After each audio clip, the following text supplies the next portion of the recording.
strategy there, I gotta say, on my end. That's probably the quickest on the I Am Death Incarnate difficulty I have defeated Dr. Schabbs, because I used that table to block off his syringes from getting me. And thank goodness I have the advantage on that. That was quite thoughtful on my part, I would say that. So I'm very impressed, and I didn't have to refill, because normally I would say Dr. Schabbs is like 1.5, like, for like a health pack, as we always say. But before I talk more about that, of course, we of course have the final score, I believe, of 1,153,200, I believe was the final score you can get after completing episode 2 of Wolfbel 3. Although it's saying we got 100% kill secrets and treasures, technically in floor 9, if you did hear at the beginning in that second room after you first leave the start room, there was that one secret that kind of gave like the boop boop, like a noise basically where it's a secret wall but you can't move it. Yeah, that is a glitch. It's blocked off in all ways. So technically it's impossible to get 100% kills on floor 9. But I guess they must not have counted it or something. I don't know. But yeah, that is episode 2 of Wolfbel 3. Gotta say, it was a very back and forth as far as like how I enjoyed it. I definitely liked floor 1.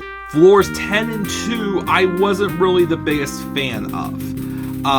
Floors 3 through 5 weren't that bad. Floor 6, definitely the hardest. 7 was good.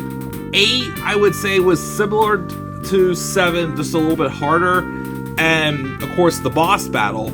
I gotta say, I do think that Brian Lowe does like the similar setups for the original boss battles, as this one did too, at the same room Dr. Schabbs is in. And also Hans Grosse is still lurking around as he appeared yet again. But yeah, like I said before, I was very impressed with how well I did that with that Dr. Schabbs battle, hiding behind that table and blocking his syringes, and literally having like 3 ammo clips right there to help me, not have to backtrack. I think I did during the practice round, but there wasn't that much, so I must have done better that time or something. I was very impressed at that. Of course, as I said before also, Brian Lowe's maps aren't really like consistent wise, so like every episode you're going to see mutants somewhere. I thought this one, he started off good with having like the right amount of mutants in the first half. The second half after floor 6, it's like he cut back on the mutants.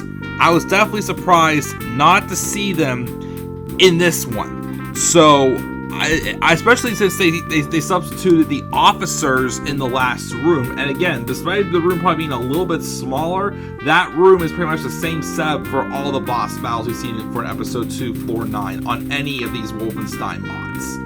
But yeah, again, episode 2, not as big of a fan of it. I liked episode 1 a little bit better for this mod, but yeah, we've completed episode 2. As usual, I will not read the story as we're just playing these for the maps. We all know what the story is from Wolfenstein 3D.